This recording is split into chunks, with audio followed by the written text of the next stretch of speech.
Hey everyone, welcome back to my channel. So you may already have known from my previous videos that I recently moved into a new house with my family, and I am excited to share with you some tips and tricks that I use to make my move very stress-free. So if you're interested in finding out exactly what I did to make this move much better for me, then keep on watching.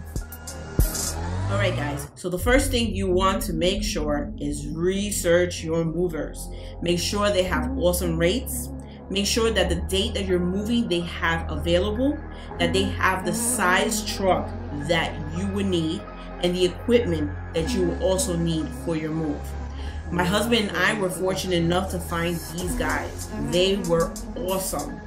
They were fast. They were friendly, respectful, they were punctual. They did not only communicate with us, but they communicated with each other, making sure that all our things were correctly put in without damage. And also their prices were very affordable. And they're also willing to travel wherever they need to travel. If you are planning to move anytime soon, make sure to contact Swifty Movers. They made my move stress-free.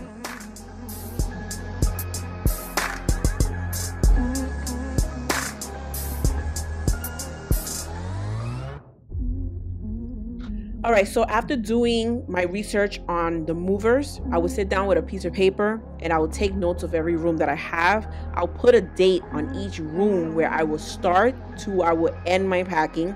This will assure me to have at least 3 days free before I move.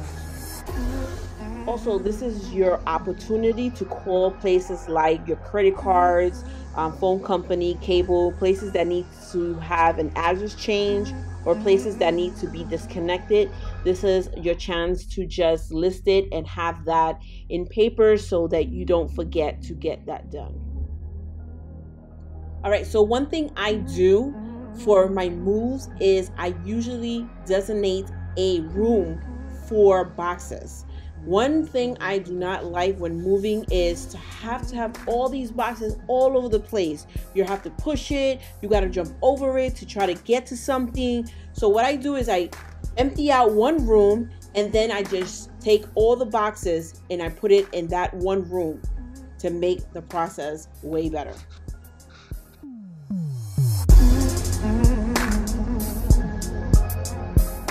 So moving supplies are very vital. Basically, you know, you'll need the basic scissors and tape and box cutter, marker.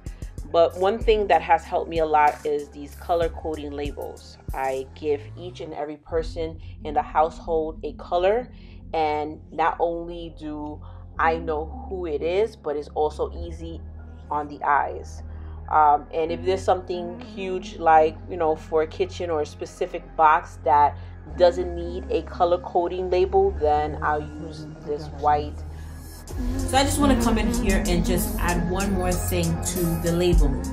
So one good thing that you can do to make labeling a little bit more easier, and sometimes, I don't know if this happens to you or has happened to you, but I have packed all my belongings into a box and just decided that I needed a certain canned food or a certain makeup product, but I'm not sure which box I put that makeup product, even though I labeled it with my name and my color. So what I do, guys, is I take a piece of paper and I'll write down the number on a box, which is probably an example as 1, and on a sheet of paper I'll put the number 1 and I will actually write down what each box has in it.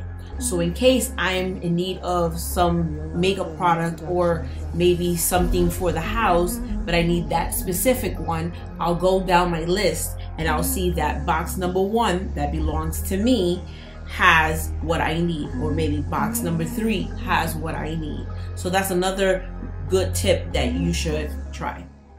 Dollar Tree also sells fragile handle with care labels, which is awesome for your boxes that are fragile and has things that can break.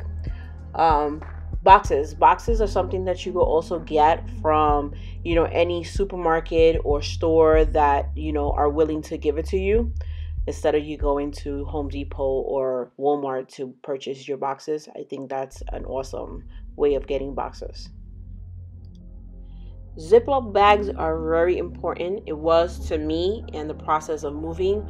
Every time I would unscrew something from a table or whatever it is that has screws, I would put it in a Ziploc bag and title it to where it belonged, and it was really easy to find when it was time to put something back together.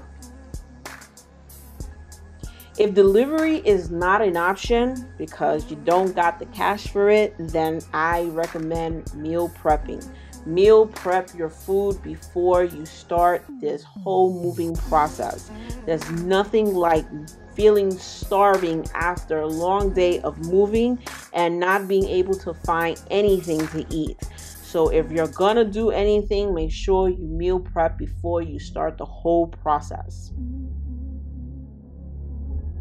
So another thing I did is I got myself a large stretch wrap. This is something that I use to wrap my furniture.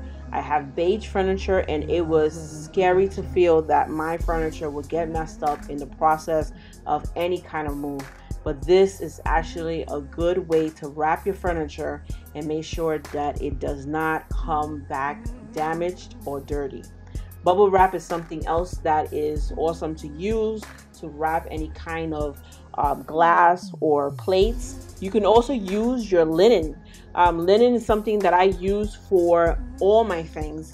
Instead of using a box for just to put in the linen, I actually use my linen to wrap everything that was fragile and breakable, and that was a good way of keeping things from, you know, messing up on me. These things here are super great. They're great for putting under furniture, especially when you have rugs. It is super hard to push or pull furniture to a certain spot in your home, but with these here, it makes the process even better. Make yourself a playlist that will keep you motivated, pumped, and just inspired to keep on going. That's what I did, and it helped me a lot. So that is all for my tips and tricks. I hope this is going to help you. It helped me in the process of moving. If you guys have any questions regarding this video, please feel free to comment below. Don't forget to subscribe to my channel, like this video, and see you soon.